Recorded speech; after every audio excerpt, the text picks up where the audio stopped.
Tom was 12 years old and loved exploring old streets. One rainy afternoon, he found a small shop he had never seen before. He stepped inside. The shop was full of clocks, big clocks, tiny clocks, some ticking backward, and some floating in the air. An old man with a long silver beard appeared. His name was Mr. Tico. Looking for something special, boy? Tom pointed to a tiny, dusty pocket watch. It had no numbers, only stars on its face. Mr. Tico smiled and handed Tom the watch. This is not for sale. It's a gift for someone with a brave heart. Tom opened it and suddenly, the whole world froze. The rain stopped. The sound of traffic vanished. A bird stayed still in the sky. Time had stopped. Tom soon learned how the magic watch worked. If he pressed the top button, time stopped. Press again and time moved again. He used it for fun. He froze time to finish his homework fast. He stopped time to eat an entire pizza before his sister came back.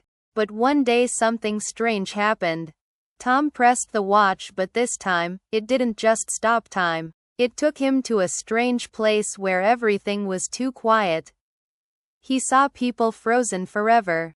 And standing in the middle was a tall, shadowy figure with glowing blue eyes.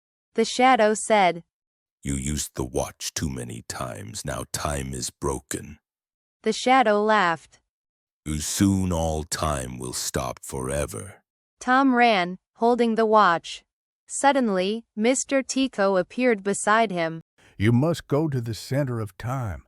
Place the watch back on the great clock. Then Tom asked, "But how?" Mr. Tico replied, Believe in time. Believe in yourself. Tom reached the center of time. It was a giant golden clock in the sky. He climbed invisible stairs, step by step, feeling the pressure of time collapsing. He placed the watch in the middle of the great clock. The time moved again. Tom woke up in bed. The rain outside was falling again. Birds flew, people moved, life returned. The pocket watch was gone. But on his table was a note. Time is not to be controlled. It is to be respected. Mr. Tico. End of the story. Thank you for watching.